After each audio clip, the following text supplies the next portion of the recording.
ఓం శ్రీ కృష్ణ జగద్గురు పరబ్రహ్మణే నమః. ఓం నమో శ్రీ వేదవ్యాసాయ నమః. ఓం మద్గురు శ్రీ పూర్ణానంద స్వామినే నమః. ఓం శుక్లాంబరధరం విష్ణుం శశివర్ణం చతుర్భుజం ప్రసన్నవదనం ధ్యాయేత్ సర్వవిఘ్నోపశాంతయే. ఓం వ్యాసాయ విష్ణురూపాయ వ్యాసరూపాయ విష్ణవే నమో వై బ్రహ్మనిధయే వాసిష్ఠాయ నమో నమః. ఓం నారాయణం నమస్కృత్య నరం చైవ నరోత్తమం దేవీం సరస్వతిం వ్యాసం తతో జయముదీరయేత్. శ్రీ భగవద్గీత. అయితే నీకు భగవానుడు సెలవిస్తూ ఉన్నాడు, అర్జున, నీకు కర్మను చేయుట యందు మాత్రమే అధికారం ఉన్నది, కానీ కర్మ యొక్క ఫలితాలను ఆశించుట యందు ఏనాడు నీకు అధికారం లేదు. కర్మఫలాలకు నీవు ఎప్పటికీ కారణభూతుడువు కాకనే ఉండు. ఇంకా కూడా కర్మలు మానుట యందు కూడా నీకు ఆసక్తి కలగకుండా ఉండుగాక. కర్మలు చేయుటయే నీ వంతు, ఫలాన్ని కోరడం మాత్రం కాదు అని భగవానుడు తెలియజేసి ఉన్నారు. అంటే ఫలాభిసంధి రహితముగా ఈశ్వరార్పణ బుద్ధితోటి ఏ విధంగా కోరిక లేకుండా కర్మను చేయలేని విషయమైతే ఆ కర్మను పరమేశ్వరుడైనటువంటి ఈశ్వరునికి అర్పించి వేయడం. అటువంటి ఈశ్వరార్పణ బుద్ధితోటి అప్పుడు ఇంకా వానికి నేను నా చేత ఈ కర్మ చేయబడింది అనేటువంటి కర్తృత్వము అనేది ఉండదు. ఎప్పుడైతే ఈశ్వరార్పణ బుద్ధితో కర్మను ఆచరించాడో, ఏది కర్మ ఫలితాన్ని కనుక వదిలిపెట్టి కోరిక లేకుండా కర్మను చేయడం చేతగాని పక్షంలో ఆ కర్మను ఈశ్వరార్పణ బుద్ధితో చేయాలి. అప్పుడు కర్తృత్వము అనేది నశించిపోతుంది. అలా కర్తృత్వరహితంగానే కర్మలను ఆచరించు అని కదా భావము. అంటే ఏ కాలమునందైనా సరే అటువంటి ఫలితాన్ని, చేసేటువంటి పని యొక్క ఫలితాన్ని కోరకుండా ఉండు అనేటువంటి విషయం గురించే పరమాత్మ శాసిస్తూ ఉన్నారు. ఫలాన్ని గురించి చేసేటువంటి కర్మల చేత ఏమవుతుంది, ఫలాన్ని కోరి ఆ కోరిక ప్రకారం చేసేటువంటి కర్మల చేత ఈ కర్మ ద్వారా నేను ఇంత ఫలితాన్ని పొందుతాను, ఇంత దిగుబడి తెచ్చుకుంటాను అని వ్యవసాయంలో కానీ ఇతరత్ర వ్యాపారాలలో కానీ ఏ కర్మను అనుసరిస్తూ ఉన్నప్పటికీ కూడా ఫలితాన్ని కోరినటువంటి కర్మల చేత చిత్తశుద్ధి అనేటువంటి కలగదు. ఎందుకు? చిత్తం అనేటువంటిది అనేక అంచనాలలో ఊగిసలాడుతూ ఉంటుంది. అదే చిత్తశుద్ధి కలగలేదనుకో, ఆత్మజ్ఞానము అనేటువంటిది అంకురిస్తుందా? ఎప్పుడైతే శుద్ధపడినటువంటి చిత్తం ఉంటుందో దాని యందు మాత్రమే ఆత్మజ్ఞానం అనేటువంటిది పొటమరిస్తుంది.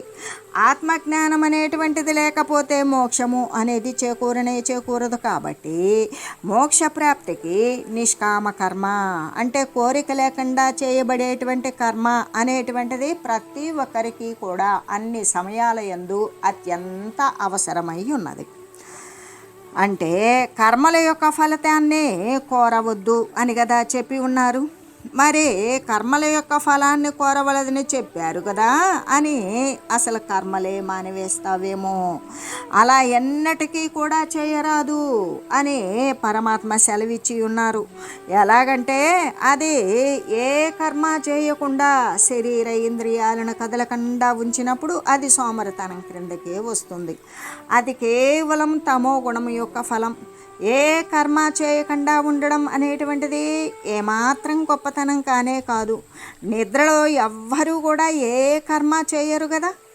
అలాగే గోడలు కానీ రాళ్ళు కానీ ఏ కర్మ అయినా చేస్తూ ఉన్నవా? లేదు. మరి వాటికైనా గొప్పతనం వచ్చిందా? రాలేదు. కాబట్టి తమో గుణము చేత, అజ్ఞానము చేత పుట్టినటువంటి ఈ యొక్క అకర్మణత్వము అంటే ఏ పని చేయకుండా ఉండేటువంటి విషయాన్ని దూరంగా పారద్రోలండి అని పరమాత్మ శాసిస్తూ ఉన్నారు. సోమరులకైతే ఈ వాక్యము ఒక గొడ్డల పెట్టుగా తయారైంది. కొందరు సమాధినిష్ట అనే పేరుతోటి కేవలము తమస్సునందే గడిపివేస్తూ ఉన్నారు. అలాగా సమాధినిష్ట అనే పేరుతోటి కేవలము చీకటి అందే, అజ్ఞానమనందే కాలం గడిపేసేటువంటి వారు ఈ ఇహ సంబంధమైనటువంటికి పర సంబంధమైనటువంటి వాటికి కూడా రెంటికి చెడినటువంటి వారే అవుతూ ఉన్నారు. వారు లేచి ఏదో ఒక సత్కార్యాన్ని మంచి పనిని చేయడం మేలే కదా. కర్మ చేయకుండా ఎవ్వడూ ఉండలేడు. ఎందుకు అంటే ఇక్కడ శరీరం నిలబడాలి అంటే కర్మం చేయవలసిందే. శ్వాస నిశ్వాసలను ఉచ్ఛ్వాస నిశ్వాసలను తీసుకోవాలి, వదలాలి. పదార్థాలను లేదా పానీయాన్ని వేయాలి. ఇటువంటివి అయినా కూడా కర్మలే కదా.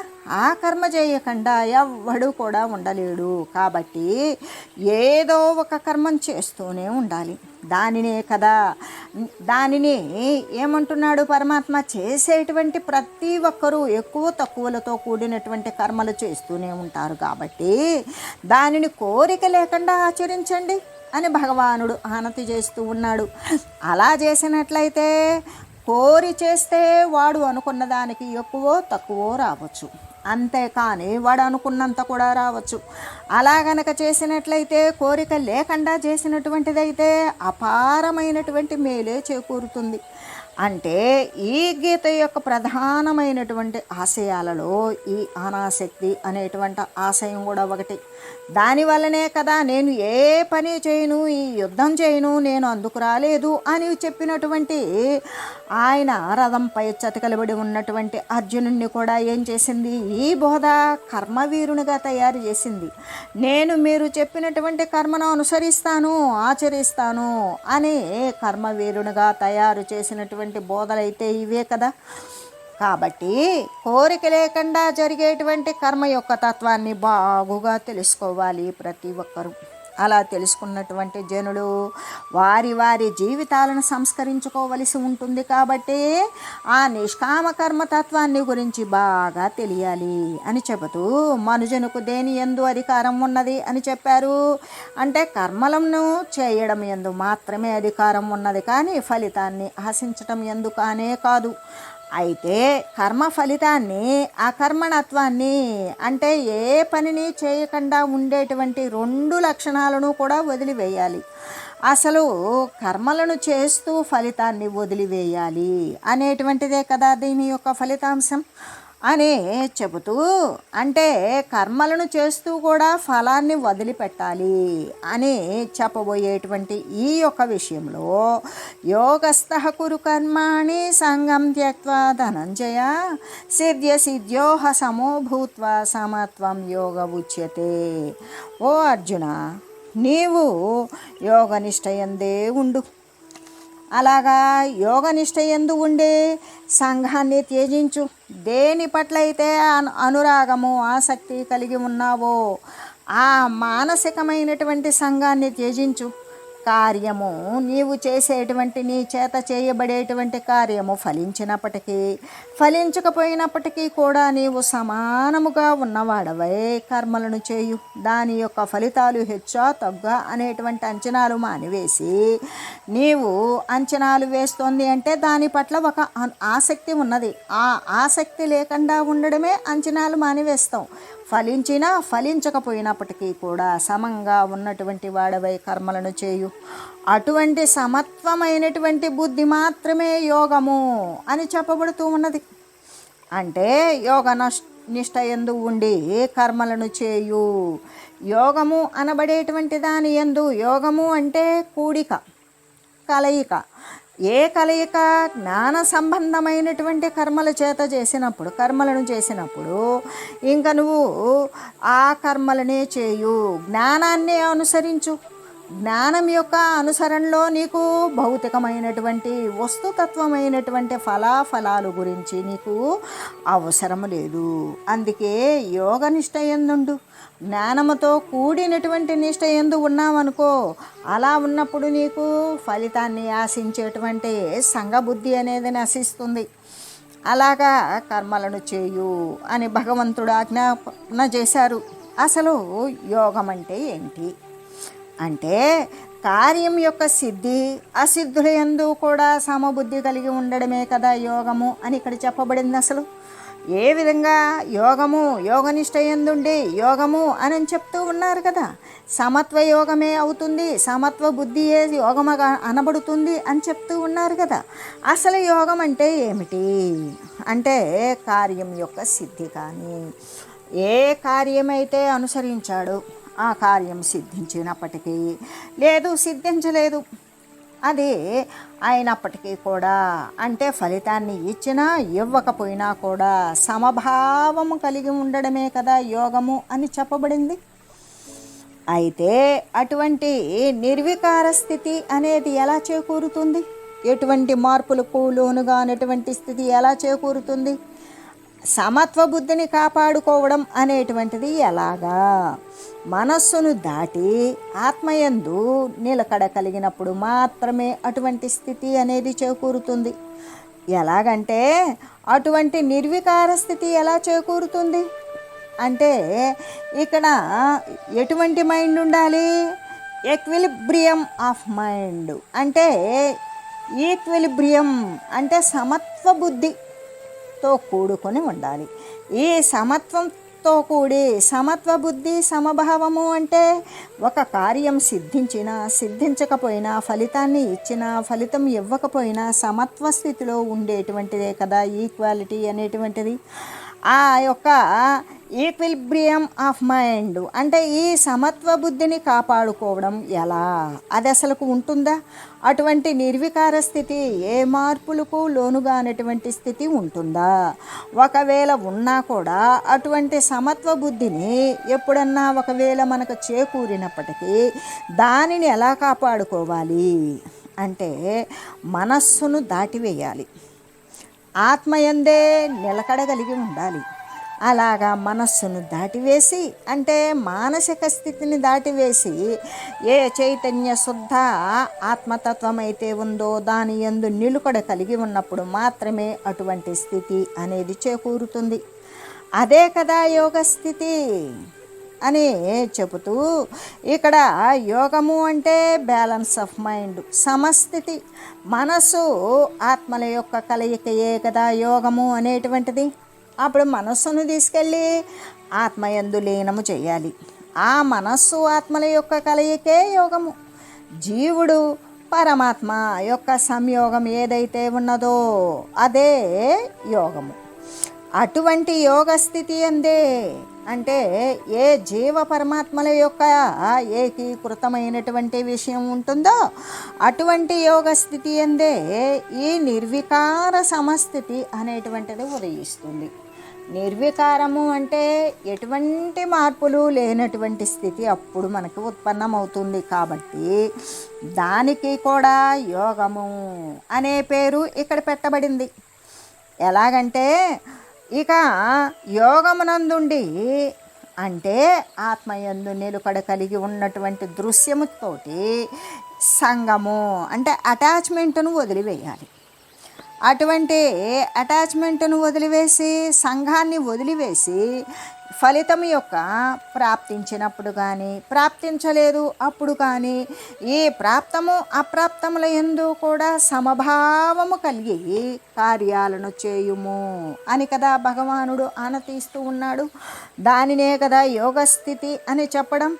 ఈ యోగమునందుండి అంటే ఈ యోగస్థితి అందే ఎటువంటి నిర్వికార స్థితి సమస్థితి అనేటువంటిది ఉదయిస్తూ ఉంటుంది. ఈ నిర్వికారము అన్నప్పుడు దానికి యోగము అనేటువంటి పేరే కదా తెలియజేశారు. ఇక యోగమునందు ఉండి ఆత్మయందు నిలుకడగలిగి ఉండాలి. దృశ్యముతో ఏ దృశ్యమాన జగత్తుతోటి సంగము అంటే ఎటువంటి ఆసక్తి లేకుండా ఉన్నటువంటి ఆసక్తిని వదిలివేసి ఆ ఫలితం యొక్క ప్రాప్తమునందు కానీ ప్రాప్తించకపోయినప్పటికీ కూడా సమభావము కలిగి కార్యాలను చేయుము అని కదా భగవానుడు తెలియజేస్తూ ఉన్నారు. కార్యాలను ప్రారంభించడానికి ముందు వాడు ఏమై ఉండాలి? యోగస్థుడై ఉండాలి. అంటే యోగమునందు ఉండుటను కూడా నేర్చుకోవాలి. అంటే అసలు యోగమునందు ఉండడం అనేటువంటిది మనసును ఆత్మయందు లయం చేయడం, జీవుడు పరమాత్మ రెండు కూడా ఏకీకృతం అవ్వడం, ఇవే కదా యోగస్థుడు కావడం. అంటే యోగమునందు ఉండడం అనేటువంటిది వాడు నేర్చుకోవాలి. దైవబుద్ధిని ఆత్మబుద్ధిని కూడా బాగా అలవాటు చేసుకోవాలి. ఏ విధంగా అంటే దైవికమైనటువంటి స్థితి ఇలా ఉంటుంది, ఆత్మబుద్ధి అనేటువంటిదైతే ఇలా ఉంటుంది అని దైవబుద్ధిని ఆత్మబుద్ధిని బాగుగా అలవారుచుకోవాలి. లేకపోతే ఆ కార్యాలు ఎలా ఉంటాయి అంటే బంధకరాలుగానే పరిణమిస్తాయి. అవి ఎప్పటికప్పుడు పాశాలతోటి బంధించి వేసేలాగానే మారిపోతాయి. అలాగా యోగమునందు ఉండడాన్ని అభ్యాసము చేయక కర్మలను చేయడం వలన అనేకులకు లాభమునందు కానీ లాభం లేకపోవడమునందు కానీ జయమునందు కానీ అపజయమునందు కానీ సిద్ధించినప్పుడు కానీ సిద్ధించకపోయినప్పుడు కానీ ఈ చిత్త వికారాలు కలగడం చేత అశాంతికి లోనవుతున్నారు. ఏ విధంగా అంటే ఈ యోగమునందు ఉండడం అనేటువంటిది కనుక అభ్యాసము చేయలేదనుకో, అంటే దైవబుద్ధిని ఆత్మబుద్ధిని బాగా అలవాటు చేసుకోలేదు, ఇక కార్యాలు అనేటువంటివి బంధించే వాటిగానే మారిపోతాయి. అలాగా యోగం నందు ఉండడం అనేటువంటిది అభ్యాసము లేకపోయినట్లయితే ఆ అభ్యాసం లేకుండా కర్మలను చేయడం వలన ఏమవుతుంది, అనేకులకు లాభం వచ్చినప్పుడు సంతోషపడటం, నష్టం వచ్చినప్పుడు దుఃఖపడిపోవడం, జయించినప్పుడు సంతోషపడడం, అపజయం ఎదురైనప్పుడు దుఃఖపడిపోవడం, సిద్ధించినప్పుడు సంతోషపడడం, సిద్ధించకపోయినప్పుడు కష్టపడిపోవడం, ఇటువంటి చిత్త చాంచల్యాలు కలుగుతాయి.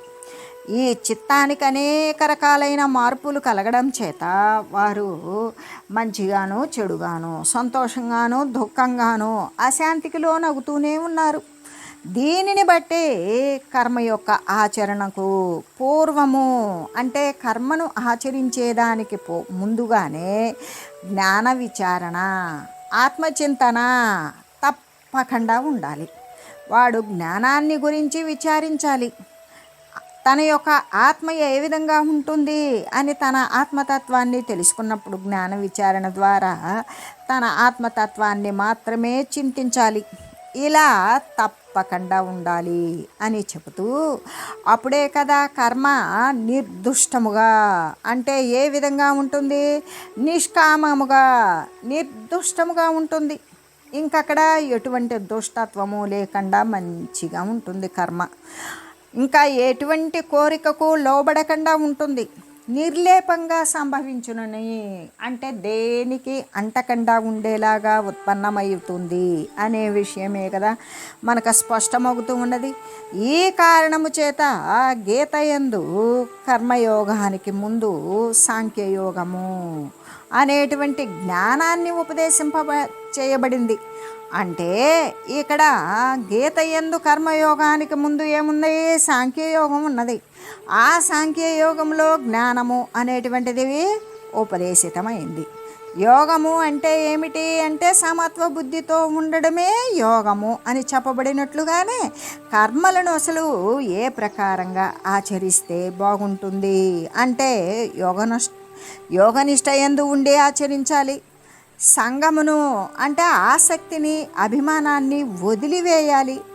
కార్యము సిద్ధించకపోయినప్పటికీ కూడా సమస్థితిలో ఉండి కర్మలను చేయాలి అనే విషయాన్ని గురించే ఇక్కడ ఇది నిర్దిష్టంగా తెలియజేసి ఇంకా కూడా కామ్యకర్మను వదిలివేసి సమత్వ బుద్ధితో కూడినటువంటి కర్మను అవలంబించేలాగా ఏ విధంగా ఉంటారు అనే విషయాన్ని గురించి తెలియజేస్తూ దూరేణ హెవరం కర్మ బుద్ధి యోగ ధనంజయ బుద్ధౌ శరణమన్విచ్చ కృపణాః ఫలహేతవః. ఓ అర్జున, సమత్వ బుద్ధితో కూడినటువంటి నిష్కామ కర్మ కంటే కూడా ఫలాపేక్షతో కూడినటువంటి కామ్యకర్మ చాలా తక్కువైంది కదా.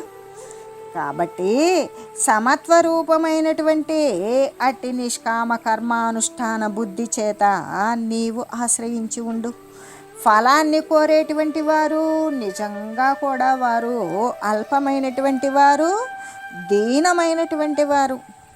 అంటే సమత్వ బుద్ధితోటి ఏ యొక్క యోగమైతే ఉన్నదో ఆ యొక్క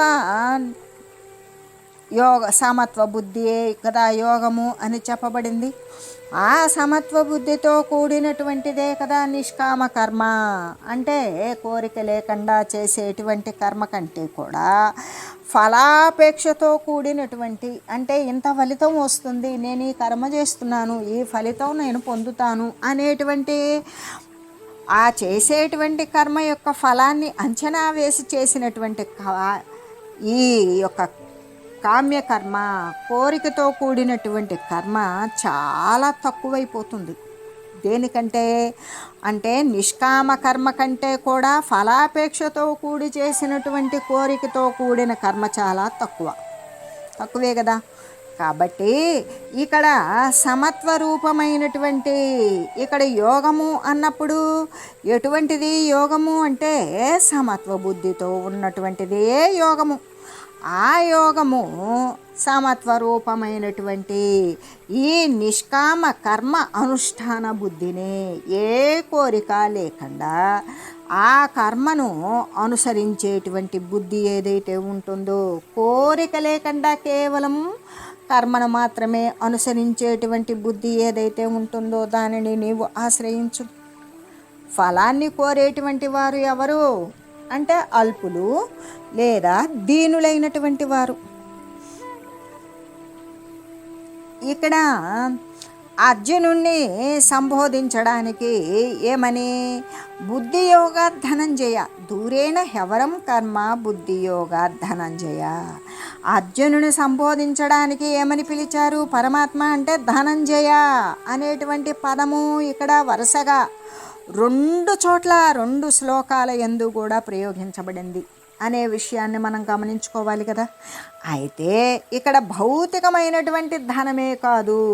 ఏ విధంగా అంటే వాళ్ళ అన్నగారు అశ్వమేధ యాగాన్ని చేస్తాము అన్నప్పుడు ఆ అశ్వమేధ యాగానికి తగినటువంటి మరి ధనాన్ని కొని తీసుకురావడానికి ఆయన అనేక దేశాలపై దండెత్తి వారందరినీ గెలిచి వారి వద్ద ఉన్నటువంటి వారు ఇచ్చిన కానుకలను తీసుకొని వచ్చి వాళ్ళ అన్నగారి యాగానికి సమర్పించినట్లుగానే అప్పుడు ధనంజయ అనేటువంటి పేరు ఒకటి వచ్చింది. అంతేకాదు ఇక్కడ కేవలం భౌతికమైనటువంటి ధనాన్ని సంపాదించినప్పుడు మాత్రమే ధనంజయ అని పిలవలేదు. జ్ఞానధనాన్ని ఆశించాడు ఆయన అర్జునుడు. ఆ జ్ఞానధనాన్ని సముపార్జించుకున్నప్పుడు కూడా ఆ సమత్వ బుద్ధితో కూడి ఆ శ్రీకృష్ణ పరమాత్మ యొక్క ఆదేశానుసారం అనువర్తించినప్పుడు యోగధనాన్ని కూడా జయింపు అని పరమాత్మ అర్జునునికి తెలియజేశాడు. అందుకే భౌతికమైనటువంటి ధనాన్నే కాదు, జ్ఞానధనాన్ని యోగధనాన్ని కూడా జయించు అని అర్జున అని సూచించడమే అయింది పరమాత్మ ద్వారా. అంటే గీత యందు రాబోయేటువంటి వాటిల్లో కూడా కొన్ని చోట్ల మనకి బుద్ధి యోగము అనేటువంటి పదము జ్ఞానయోగము అనేటువంటి అర్థమునే ఉపయోగించబడుతూ ఉంటుందన్నమాట. అయితే ఇక్కడ సమత్వమైనటువంటి బుద్ధితో కూడిన నిష్కామ కర్మయోగము అనేటువంటి అర్థమునందైతే ఇప్పుడు ప్రయోగింపబడింది. కానీ కామ్యకర్మ అంటే కోరికతో కూడి చేసేటువంటి కర్మ అనేటువంటిది పుట్టుక చావులకు మూలమైన జనన మరణాలకు కారణమై ఉన్నది. నిష్కామ కర్మ అయితే అంటే కోరిక లేకుండా అనుసరించేటువంటి కర్మ అయితే చిత్తాన్ని శుద్ధం చేస్తుంది కదా. అటువంటి శుద్ధపడినటువంటి చిత్తము ద్వారా అంటే ఆ చిత్తశుద్ధి ద్వారా మోక్షానికి కారణమవుతూ ఉన్నది. కాబట్టి ఈ రెండింటికి ఏదైనా సంబంధం ఉన్నదా అంటే లేనే లేదు. కాబట్టి కామ్యకర్మ మిక్కిలి అల్పాతి అల్పమైనది. అంటే కోరికతో కూడి చేసేటువంటి కర్మ అల్పమైనది, స్వల్పమైనది. కానీ మనము అసలు కోరకనే కర్మను చేయగలుగుతామా? లేదు. ఒక దేవీ స్తోత్రం కానీ ఇంకేదైనా పారాయణ వచనాలు కానీ మనం దానిని గురించి మనం పారాయణంగా వించినప్పుడు దాని యొక్క ఫలశ్రుతి కోసం ఎదురు చూస్తాం. ఎన్నిసార్లు చదివితే ఎటువంటి ప్రభావం చూపుతుంది, ఏ సమయంలో చదివితే ఏ మహిమను ఇస్తుంది అనేటువంటి దానిని, ఫలితాన్ని, ఫలశ్రుతిని ఎందుకు అనేక పర్యాయాలు చూస్తాము అంటే దానివల్ల వచ్చేటువంటి ఫలితాన్ని అనుసరించి మాత్రమే ఆ దైవ స్తోత్రాలు కూడా మనం వెళ్ళవేస్తూ ఉంటాం. కాబట్టి ఇక్కడ కోరికతో కూడినటువంటి కర్మ మిక్కిలి చాలా అంటే చాలా అల్పమైనటువంటిది. అంతేకాదు దానిని కోరేటువంటి వాళ్ళు ఎవరు అంటే దీనులైన వారు, అల్పులైనటువంటి వారు. అందుకే కదా చెప్పింది ఏమని, కృపణాః ఫలహేతవః. వారు ఎటువంటి ఆత్మజ్ఞానము లేనటువంటి వారు కాబట్టే వారు జనన మరణ రూపమైనటువంటి సంసార ప్రవాహంలో కొట్టుకొని పోతారు. అటువంటి దీనత్వాన్ని, కృపణత్వాన్ని, ఆత్మతత్వ జ్ఞానాన్ని తెలియకుండా పోయేటువంటి అజ్ఞాన స్థితిలో ఎవ్వరూ కూడా ఆ దీనత్వాన్ని, కృపణత్వాన్ని ఎవ్వరూ ఆశ్రయించకూడదు అని కదా భగవానుడు ఇక్కడ పదే పదే మరీ హెచ్చరిస్తూ ఉన్నారు. మానవులైనటువంటి మరి ఏ విధంగా మానవులై పుట్టి, మా అంటే అజ్ఞానము, నా అంటే లేకుండా వా అంటే వర్తించేటువంటి వాడు మానవుడు. తన గురించి తను తెలుసుకొని తనను తాను తరించుకునేటువంటి స్థితి కలిగినటువంటి వాడు మానవుడు. మానవులై పుట్టి కూడా ఈశ్వరుడిచ్చినటువంటి బుద్ధిశక్తులను దుర్వినియోగపరిచి విషయాదుల పట్ల ఆసక్తి కలిగి ఫలాభిలాషతోటి చేయబోయేటువంటి ప్రతి కర్మ యొక్క ఫలితాన్ని మరి అంచనా వేస్తూ అటువంటి కర్మలను చేస్తూ కృపణులై వర్తించుట, దీనులై వర్తించడం, ఆత్మతత్వాన్ని గురించి తెలియక జ్ఞానము లేకుండా వర్తించడం అనేటువంటిది అత్యంత శోచనీయం, ఆశ్చర్యకరం. కాబట్టి అటువంటి దీనత్వాన్ని పారద్రోలు. బుద్ధౌ శరణమన్విచ్చ అని భగవానుడు సెలవిచ్చినట్లుగానే విఘ్నుడైనటువంటి వాడు సమస్తమైనటువంటి సమత్వ బుద్ధియుక్తంతో కూడుకొని నిష్కామ కర్మమునే ఆశ్రయించాలి అని చెబుతూ, అలా నిష్కామ కర్మనే అనుసరించాలి, ఆశ్రయించాలి అన్నప్పుడు కోరికతో కూడినటువంటి కర్మలను వదిలివేయాలి అని తెలియజేస్తూ, ఓం మంగళం పావన గీతామాత జయ మంగళం భక్తజనావని బంధ విమోచని భవభయహారిణి భవ్యదాయిని మంగళం. ఓం మంగళం శ్రీ కురుక్షేత్ర రణక్షోణి విహారిణే పార్థసారథి రూపాయ గీతాచార్యాయ మంగళం. ఓం మంగళం మహత్.